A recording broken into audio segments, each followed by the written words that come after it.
শোক সভা দোয়া মোনাজাতের উপস্থিত গণ্যমান্য সর্বস্তরের জনগণ,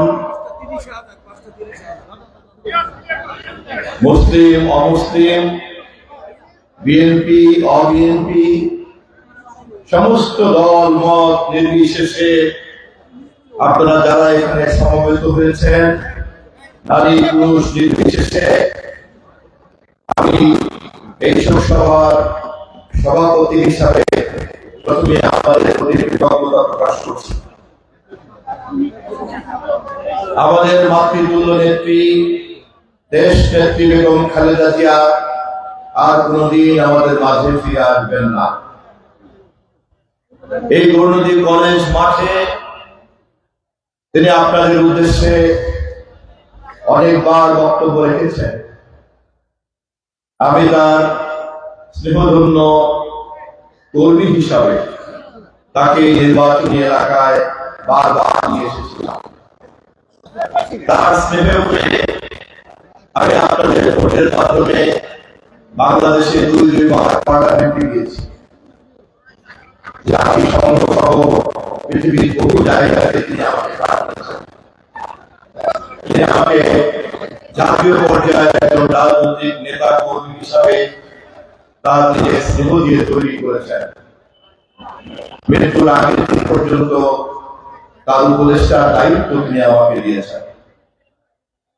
আমি আপনাদের সকলের পক্ষ থেকে মরহুমা বেগম খালেদা জিয়ার আত্মার মাগফিরাত কামনা করছি।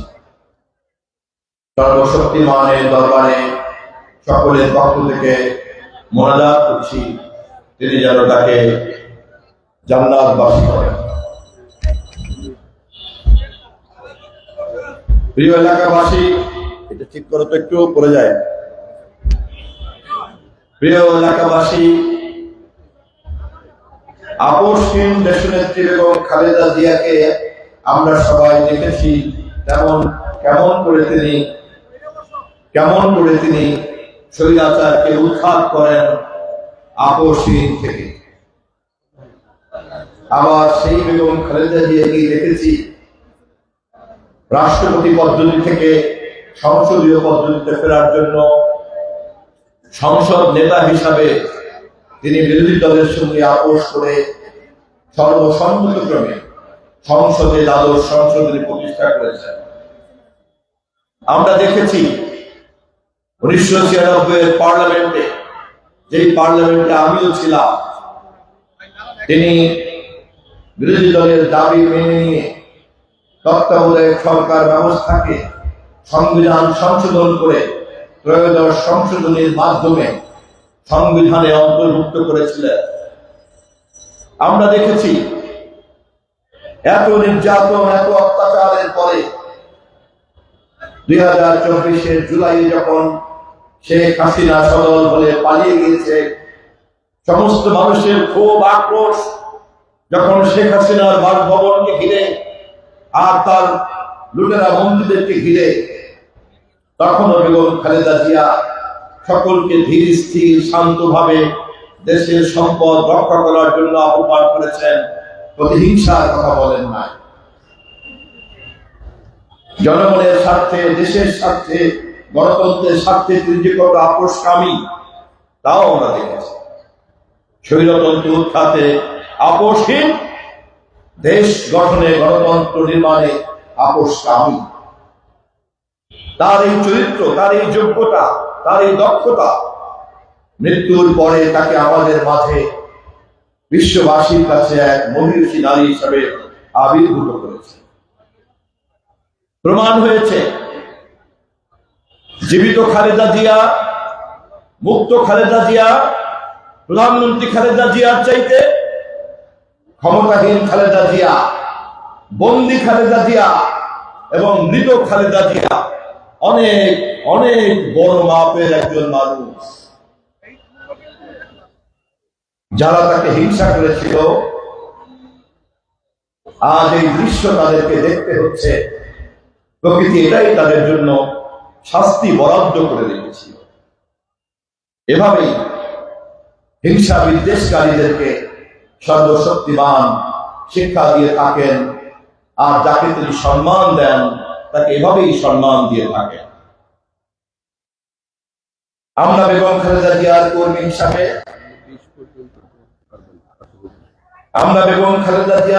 হিসাবে তার জীবনে চলার পথে এই প্রত্যেকটি বৈশিষ্ট্যকে আমরা চর্চা করতে পারি। তার কাছে আমরা শিখেছি কখন আপোষহীন হতে হয়, তার কাছে আমরা শিখেছি কখন মৃত্যুর ঝুঁকি নিতে হয়, তার কাছে আমরা শিখেছি কখন হাসতে হাসতে কারাগারে যেতে হয়, তার কাছে আমরা শিখেছি কখন স্বৈরতন্ত্র আর ফ্যাসিবাদের চোখের দিকে তাকিয়ে পাল্টা চ্যালেঞ্জ করতে হয়। আবার তার কাছে আমরা শিখেছি কখন পরাজিত শত্রুকে ক্ষমা করতে হয়। তার কাছে আমরা শিখেছি পলাতক হিংসুক বিদ্বেষীদেরকে কিভাবে ক্ষমা করতে হয়, কিভাবে ক্ষমা করতে গিয়ে জাতীয় ঐক্যমত তৈরি করতে হয়, কিভাবে দল মত ধর্ম বর্ণ লিঙ্গ নির্বিশেষে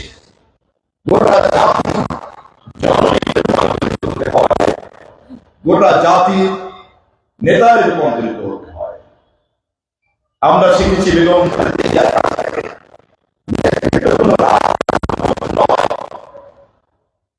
নেতৃত্ব কোনো রাজ সিংহাসন নয়,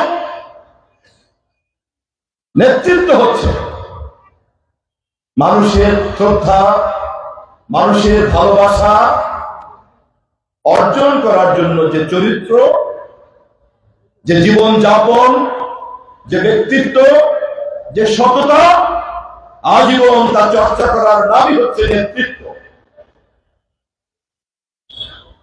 আমরা যারা অতি সাধারণ মানুষ, দেশনেত্রী বেগম খালেদা জিয়া আমাদের প্রত্যেকের জীবনে একজন শিক্ষক হয়ে থাকবেন, অনুকরণীয় ব্যক্তিত্ব হয়ে থাকবেন। শহীদ রাষ্ট্রপতি জিয়াউর রহমান বাংলাদেশ জাতীয়তাবাদী দল যখন গঠন করেছিলেন, ক্ষমতায় বসে দেশের নৈরাজ্য প্রতিহত করার জন্যই সেই দিন তিনি বাংলাদেশি জাতীয়তাবাদ নামে একটি দর্শন প্রতিষ্ঠা করেছিলেন এবং তার ভিত্তিতে বাংলাদেশ জাতীয়তাবাদী দল গঠন করেছিলেন। এই সুদূর প্রসারী দায়িত্ব পালন করতে গিয়ে, দেশের সার্বভৌমত্ব রক্ষার অতন্ত্র প্রহরী হওয়ার দায়িত্ব পালন করতে গিয়ে দেশি বিদেশি চক্রান্তে অকালে মৃত্যুবরণ করতে হয়েছে শহীদ রাষ্ট্রপতি জিয়াউর রহমানকে। ক্ষমতায় বসেই তিনি রাজনৈতিক দলের নেতা হয়েছেন, ক্ষমতায় বসেই তিনি পৃথিবী থেকে চিরদিনের মতো বিদায় নিয়েছেন কোটি মানুষের জানাজার ভালোবাসার মধ্য দিয়ে। সেই রাজনীতির ধারাবাহিকতাকে গৃহিণী বেগম খালেদা জিয়া রাজপথে নেমেছিলেন স্বৈরতন্ত্রকে উৎখাত করার জন্য, উচ্ছেদ করার জন্য। অত্যন্ত সরল সহজ একজন গৃহিণী যেদিন রাজপথে নেমেছেন আর যেই দিন তিনি পৃথিবী থেকে বিদায় নিয়েছেন, এর মাঝখানের যাত্রা পথ আমরা সবাই দেখেছি এবং প্রমাণ হয়েছে ক্ষমতায় বসে জন্ম নেওয়া বাংলাদেশ জাতীয়তাবাদী দলকে স্বৈরতন্ত্র বিরোধী যুদ্ধের মধ্য দিয়ে রাজপথের আগুনে পুড়তে পুড়তে তিনি একটি গণমানুষের রাজনৈতিক দলের রূপান্তরিত করেছেন। এভাবে বাংলাদেশের প্রথম জাতীয় সংসদ নির্বাচনে মজলুম জননেতা মৌলানা ভাসানী যে ধানের শীষ মার্কা নিয়ে নির্বাচন করেছিলেন, বাংলাদেশের দ্বিতীয় জাতীয় সংসদ নির্বাচনে মৌলানা ভাসানীর সেই ধানের শীষ মার্কা শহীদ রাষ্ট্রপতি জিয়াউর রহমান বিএনপির মার্কা হিসাবে জাতিকে উপহার দিয়েছিলেন। শহীদ রাষ্ট্রপতি জিয়াউর রহমানের মৃত্যুর পর বেগম খালেদা জিয়ার হাত ধরে 1991-এ সেই ধানের শীষ মার্কাই বাংলাদেশের জনগণের ভোটে নির্বাচিত করে বেগম খালেদা জিয়াকে প্রথম প্রধানমন্ত্রী নির্বাচিত করেছিল। মরার আগে, আমাদের কাছ থেকে বিদায় নেওয়ার আগে তিনি সেই ধানের শীষ আমাদের ভবিষ্যৎ রাষ্ট্রনায়ক, দেশ নায়ক তারেক রহমানের হাতে দিয়ে দিয়েছেন। আগামী 12ই ফেব্রুয়ারি সারা দেশব্যাপী দেশ নায়ক তারেক রহমানের পক্ষে, এই ধানের শীষের পক্ষে অথবা যে রায় জনগণ দিবে তার ভিত্তিতে একটি গণতান্ত্রিক সরকার নির্বাচিত হবে। বেগম খালেদা জিয়া আমাদের মাঝে কোনদিন ফিরে আসবেন না। তার রক্তের উত্তরাধিকার দেশ নায়ক তারেক রহমান, তার রাজনীতির উত্তরাধিকারও দেশ নায়ক তারেক রহমান। আমি আপনাদের সকলকে আহ্বান জানাই, রাজনীতির সুস্থ প্রতিযোগিতাকে বহাল রেখে দেশ নেত্রী বেগম খালেদা জিয়াকে সকল বিতর্কের ঊর্ধ্বে রেখে আমাদেরকে পথ চলতে হবে। আমি আশা করেছিলাম জাতীয় সংসদ নির্বাচনের অন্যান্য প্রার্থীরাও আজকের এই মঞ্চে আসবেন। আমি জানি না তারা কেন আসেননি, কেন আসতে পারেননি। যারা কোনো দল করেন তারা কেন আসতে পারেননি তার হয়তো একটা ব্যাখ্যা আছে, কিন্তু যারা বিএনপির পরিচয় দিয়ে সমাজে পরিচিত হয়েছেন তারা কেন আসেননি, এই প্রশ্ন স্বাভাবিকভাবেই আমরা যারা এখানে উপস্থিত আমাদের সকলের মনের মধ্যে কাজ করছে। আগামী নির্বাচনে ব্যালটের মধ্য দিয়ে আমরা বেগম খালেদা জিয়ার প্রতি শেষ সম্মান জানাবো, শ্রদ্ধা জানাবো। যারা বেগম খালেদা জিয়ার কাছে সামান্য ঋণী ছিলেন তারা আগামী ব্যালটে এর বাইরে যদি আমরা কেউ যাই তাহলে দেশ নেত্রী বেগম খালেদা জিয়ার সঙ্গে বিশ্বাসঘাতকতার সমতুল্য হবে এই বিশ্বাসঘাতকতা। আজকের এই সভায় আমি আশা করি এই অর্বাচীনতার দায়িত্ব কেউ নেবেন না। যারা বিভ্রান্ত আছেন আমি তাদেরকে বিনীতভাবে অনুরোধ করতে চাই, তাকিয়ে দেখেন দেশ নেত্রী বেগম খালেদা জিয়ার সৌম্যকান্তি এই মূর্তি চেহারার দিকে। দেশ জাতি জনগণের জন্য তার ত্যাগ তিতিক্ষা এবং বিনীতভাবে অনুরোধ করি সর্বশেষ সুযোগ হিসাবে গ্রহণ করুন আগামী 12ই ফেব্রুয়ারির নির্বাচনে বেগম খালেদা জিয়ার ব্যালটে ভোট দিয়ে বেগম খালেদা জিয়ার আত্মার প্রতি সম্মান শ্রদ্ধা জানিয়ে দেশকে সমৃদ্ধির পথে এগিয়ে নিয়ে একটু পরেই আজান হবে। আমি আমার বক্তব্য এখনই শেষ করব। এখানে যারা বিএনপি বহির্ভূত অন্যান্য দলের নেতা কর্মীরা আছেন তাদের সকলকে আমি বিশেষভাবে সম্মান এবং শ্রদ্ধা জানাই।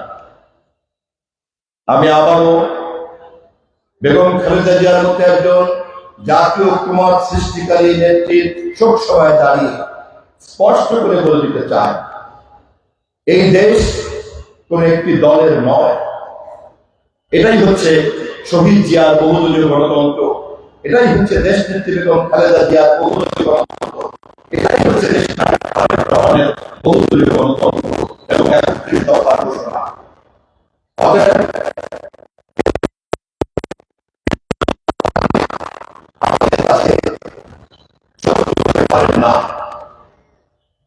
কিন্তু যারা সমাজ বিরোধী, যারা অপরাধী, যারা মাদক ব্যবসায়ী, মাদক চক্রের সঙ্গে জড়িত, যারা নারী নির্যাতনকারী এবং যারা ধর্মীয় মূল্যবোধে বিশ্বাস করে না তাদের সঙ্গে আমাদের কোনো আপোষ হবে না, কেননা তারা মানবতার শত্রু।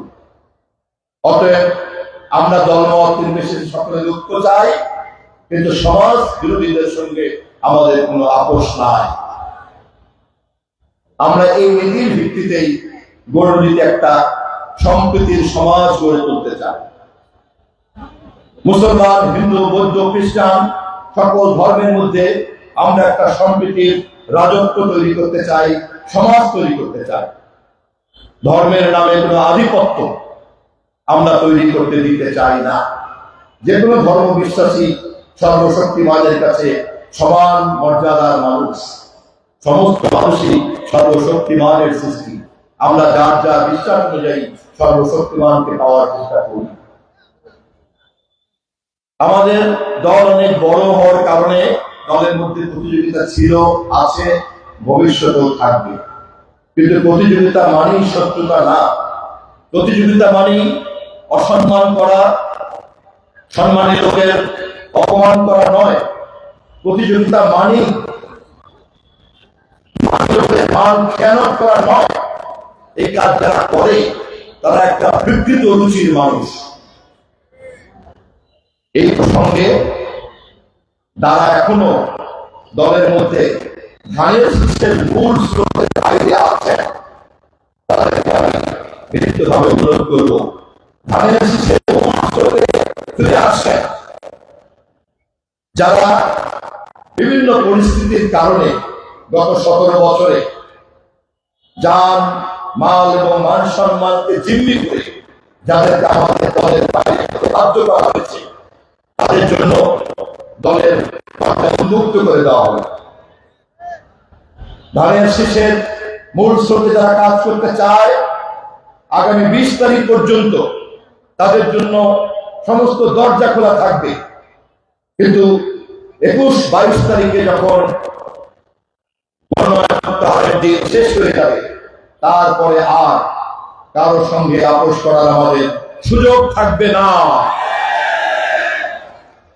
আমি আশা করি এভাবেই আমরা দলের মধ্যে ঐক্য তৈরি করব এবং দলের বাইরেও গণতন্ত্রকামী সকল মানুষের সঙ্গে আমরা একটা সুস্থ সমাজ তৈরি করব।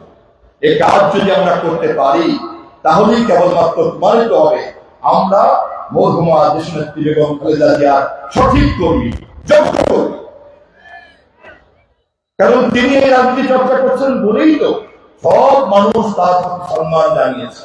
আমাদেরকেও সেই রাজনীতি করতে হবে, সেই পথেই চলতে হবে, সেইভাবেই সংগঠন, রাজনীতি এবং সংস্কৃতি চর্চা করতে হবে। উপস্থিত সম্মানিত সুধীবৃন্দকে আমি আবারও সালাম জানিয়ে, সম্মানিত সাংবাদিক বন্ধুদের মাধ্যমে, গণমাধ্যমের কর্মীদের মাধ্যমে, আমি বিভিন্ন গণমাধ্যম এবং সোশ্যাল মিডিয়ার মাধ্যমে সারা বাংলাদেশের মানুষের কাছে দরদীবাসীর পক্ষ থেকে আমাদের প্রয়াত নেত্রীর জন্য দোয়া কামনা করি। সময় যেহেতু কম, এখন আমি আমাদের দরদী উপজেলার আহ্বায়ক, বীর মুক্তিযোদ্ধা, বিএনপির প্রতিষ্ঠাতা, সাবেক দরদী কলেজের ভিপি সৈয়দ সরওয়ার আলমকে আমাদের মাতা দেশনেত্রী বেগম খালেদা জিয়ার আত্মার মাগফিরাত কামনা করে দোয়া মোনাজাত পরিচালনা করার জন্য আহ্বান জানাচ্ছি। আমাদের শোক সভার পর্ব এখানেই শেষ, এখন দোয়া মোনাজাতের পর্ব। উল্লেখ্য, অমুসলিম সম্প্রদায়েরা ইতিমধ্যেই গির্জা এবং মন্দিরে আমাদের প্রয়াত নেত্রীর জন্য দোয়া এবং প্রার্থনা করেছেন। এখন দোয়া মোনাজাত পরিচালনা করছেন সৈয়দ সরওয়ার আলম।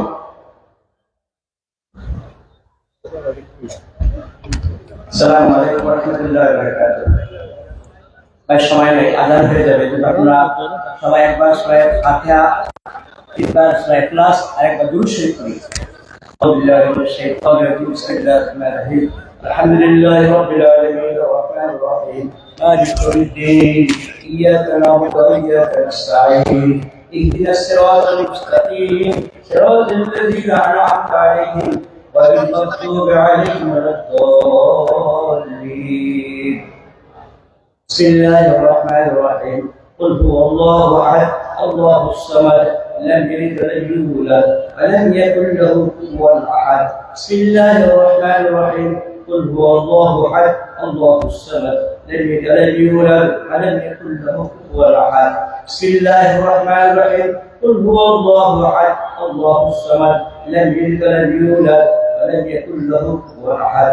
اللهم صل على محمد وعلى ال محمد كما صليت على ابراهيم وعلى آل إبراهيم إنك حميد مجيد اللهم بارك على محمد وعلى آل محمد كما باركت على إبراهيم وعلى آل إبراهيم إنك حميد مجيد الحمد لله رب العالمين والصلاة والسلام على سيد الأنبياء والمرسلين وعلى آله وصحبه وسلم يا حي يا قيوم يا حي يا قيوم يا حي يا قيوم برحمتك نستغيث يا حي يا قيوم برحمتك نستغيث يا ذا الجلال والإكرام يا ذا الجلال والإكرام يا ذا الجلال والإكرام يا أرحم الراحمين يا أرحم الراحمين يا أرحم الراحمين يا أول الأولين يا آخر الآخرين يا ذو القوة المتين يا راحم المساكين يا أرحم الراحمين يا أول الأولين يا آخر الآخرين يا ذو القوة المتين يا راحم المساكين يا أرحم الراحمين ربنا آتنا في الدنيا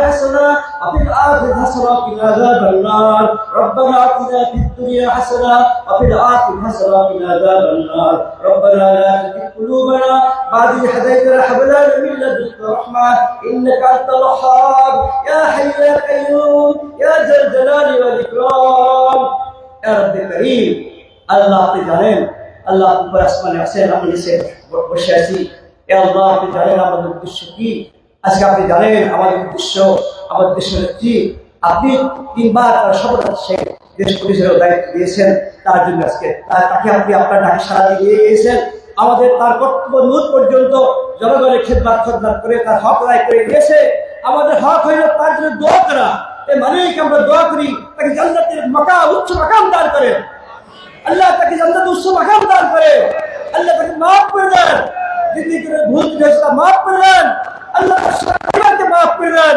আল্লাহ শহীদ জিয়াকে শাহাদাতের মর্যাদা দান করেন আল্লাহ শহীদ জিয়াকে শাহাদাতের মর্যাদা দান করেন আল্লাহ তাকে কবুল করেন আল্লাহ তার সন্তান তারেক ফখরুর রহমানকে আপনি কবুল করেন তাকে জান্নাতের মাকাম দান করেন উচ্চ মাকাম দান করেন আমাদের সবাইকে আপনি মাফ করে দেন আল্লাহ জিয়া পরিবারকে মাফ করে দেন আল্লাহ সমস্ত পরিবারকে মাফ করেন তার সমস্ত উত্তাসীকে মাফ করে দেন সারা দেশের মানুষকে মাফ করে দেন তাকে অনুকরণ করতে মাফ করে দেন আল্লাহ আমার বড় গুণাগার আপনার কাছে আপনি ইজ্জতওয়ালা আপনি ইজ্জতের মালিক আল্লাহ আসমানকে হেফাজতের মালিক আল্লাহ আপনি ইজ্জত দিয়ে দেখিয়েছেন দেশ নেত্রী যে তার পর্যন্ত কল্যাণ নিজের জন্য কষ্ট যে মুজাহিদা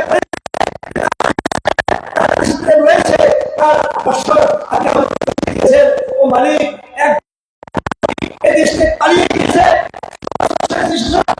আরেকজন প্রধানমন্ত্রীকে 3 বার শপথ করে তাকে কামিয়াবি করে এক বড় একটা বিশাল জমাতের মাধ্যমে বিদায় দিয়ে দিয়েছেন ও মালিক তাকে আপনি মাফ করে দেন আমরা চাই তাকে আপনি মাফ করে দেন তারা জমাত করে আল্লাহ তার কবরকে জান্নাতের বাগিচা বানিয়ে দেন মাকামকে বড় করে দেন আল্লাহ আমাদের রাস্তাদেরকে মাফ করে দেন আল্লাহ আমাদের এলাকার যে এমপি আমাদের এমপি আমাদের এমপি ছিল তাকেও মাফ করে দেন তার সাথে আমরা তাদের সবাইকে মাফ করে দেন আল্লাহ আমাদের সমস্ত থেকে বারা বছর তাদেরকে হেফাজত করেন দেশ নায়ক তারেক রহমানকে হেফাজত করেন আল্লাহ 17 বছর ইজ্জতকে মন পর্যন্ত আমি কায়েম রাখেন আল্লাহ তার ইজ্জতকে মনে কায়েম রাখেন আল্লাহ তার স্বপ্নকে বাস্তবায়ন করার তৌফিক দান করেন আল্লাহ জিয়াউর রহমানের আদর্শ আল্লাহ ম্যাডাম জিয়ার আদর্শ আমাদেরকে তৌফিক দান করেন আল্লাহ আপনাদের কবুল করেন আমাদের ভুল করে মাফ করে দেন তাদের আদর্শকে আদর্শবান করার জন্য আপনাদের কবুল করেন আল্লাহ তাদের আদর্শকে আদর্শবান তৌফিক দান করেন তারা যে আদর্শ নিয়ে দুনিয়াতে বিদায় নিয়েছে আমাদের ওইভাবে আদর্শ নিয়ে দুনিয়া যাওয়ার তৌফিক দান করেন আখির আল্লাহ হুজুর সাল্লাল্লাহু আলাইহি ওয়াসাল্লাম ভালো দান করেন উসামদার থেকে হেফাজত করেন আমাদের এখানে যে আছে সবাইকে হেফাজত করেন আল্লাহ আবার আমাদের আগামীতে এই এলাকার যে প্রত্যাশিত একটি আমাদের এই আজকে আমরা জানি দোয়া করছি তার অত্যন্ত শ্রেষ্ঠ একটি তাকে আপনি বিপুল করে অনেককে জয়লাভ করে আগামীতে আমাদের আকাঙ্ক্ষা আর আপনার যে ইজ্জত আপনি তাকে ইজ্জত দান করেন আল্লাহ আখির হুজুর সাল্লাল্লাহু আলাইহি ওয়াসাল্লাম হয় আমাদের দোয়া কবুল করেন জান্নাত মুহাম্মদ সাল্লাল্লাহু আলাইহি সুবহান রাব্বিকা রাব্বিল ইজ্জাতি আম্মা ইয়াসিফুন ওয়া সালামুন আলাল মুরসালিন আলহামদুলিল্লাহি রাব্বিল আলামিন আমিন আমিন বিরহমাতিকা ইয়া আরহামার রাহিমিন ভাই বাংলাদেশ